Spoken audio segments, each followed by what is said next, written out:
Bienvenidos a El Podcast de la Semana, un espacio de reflexión, verdad y esperanza. En este canal te damos la bienvenida a un podcast diferente. Cada semana abordamos temas actuales, profundos y transformadores desde una perspectiva bíblica y humana. Aquí hablamos de lo que importa: la fe, la familia, la integridad, la gratitud, el propósito y los desafíos que enfrentamos en la vida moderna. Producido por Rodolfo Vargas, este programa está diseñado para inspirarte, confrontarte con la verdad y ayudarte a crecer espiritualmente y personalmente. Suscríbete y activa la campanita para no perderte cada nuevo episodio. Comparte, comenta y sé parte de esta comunidad que busca respuestas con propósito. Comencemos.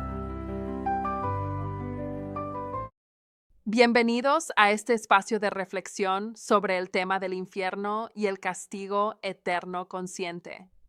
Empecemos hablando del término Gehenna, que en el Nuevo Testamento se traduce comúnmente como infierno. Sí, ya es fascinante cómo la palabra proviene del valle de Hinnom, ese valle al suroeste de Jerusalén, ¿no? Exacto, es como que este valle era conocido por sacrificios paganos, incluso de niños, lo que le da un peso histórico tremendo, aunque hay debate sobre si se usaba como basurero en épocas posteriores. Sí, y aunque hay evidencia contradictoria, nadie discute el hecho de que fue escenario de sacrificios inhumanos. Es bastante impactante cuando lo piensas.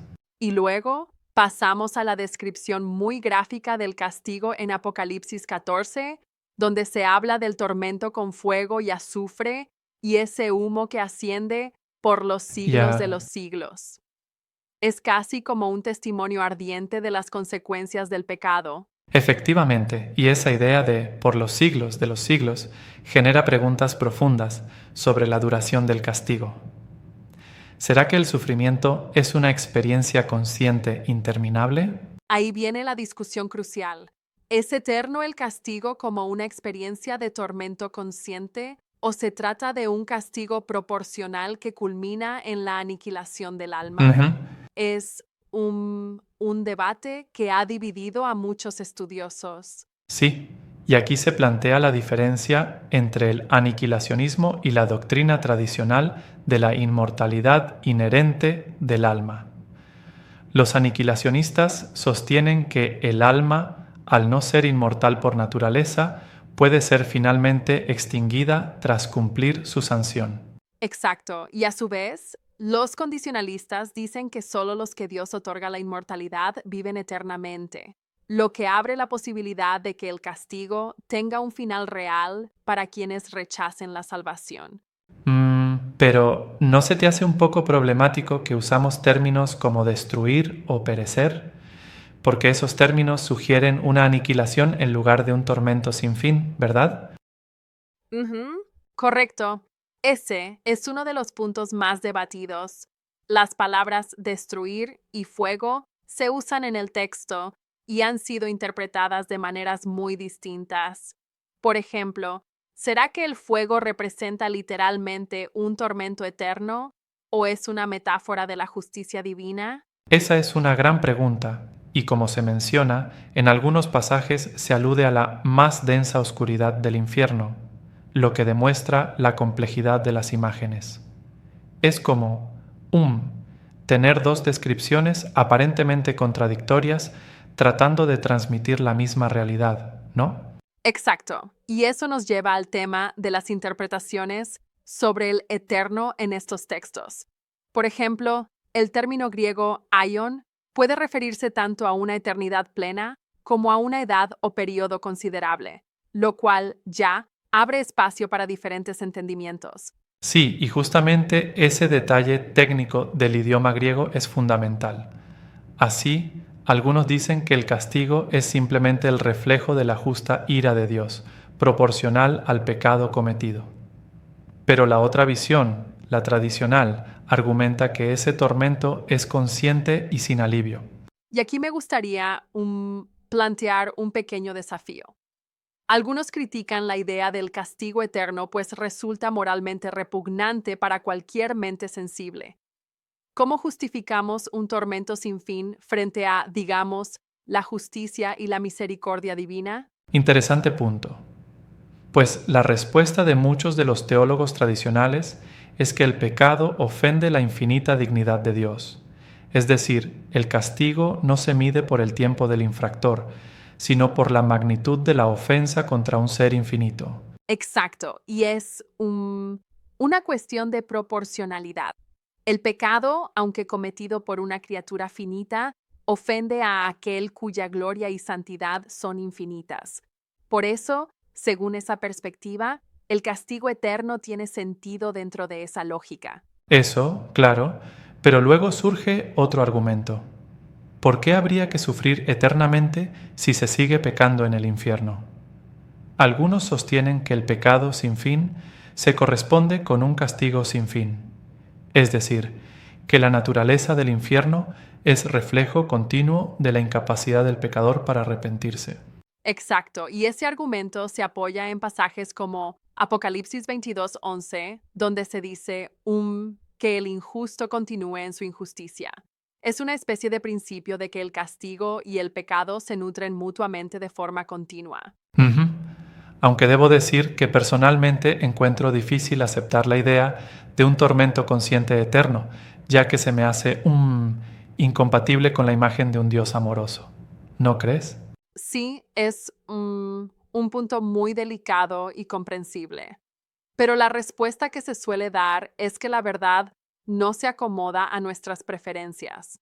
Lo que importa es lo que la Biblia enseña, y muchos textos, incluyendo el Apocalipsis, parecen respaldar esta idea de castigo sin descanso. Entiendo, y es importante recordar que la interpretación bíblica va más allá de nuestros sentimientos humanos sobre lo que podría parecer justo o injusto. Se trata de mantener la fidelidad a lo que se enseña en las Escrituras.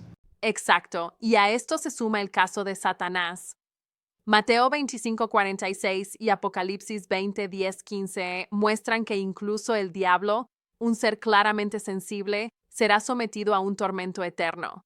Es un argumento que fortalece la perspectiva tradicional. Sí, y eso resulta muy contundente, porque si aceptamos que un ser tan perverso sufra eternamente, no podemos separar esa lógica de la aplicación a los seres humanos que rechazan la salvación. Exacto, es como un reflejo de la justicia perfecta de Dios. La evidencia bíblica en este caso es clara. La severidad del castigo se corresponde con la magnitud del pecado cometido contra la gloria infinita de Dios. Ciertamente, y aunque el debate continúa, lo fundamental es que, sea cual fuere la interpretación, lo que está en juego es la proclamación del Evangelio y la esperanza de salvación. ¿No es así? Así es, y es crucial no dejar que nuestros gustos o sentimientos alteren lo que creemos que la Biblia enseña. La verdad divina, por dura o incómoda que sea, permanece inalterable. Ya. Y esto nos recuerda la responsabilidad que tenemos.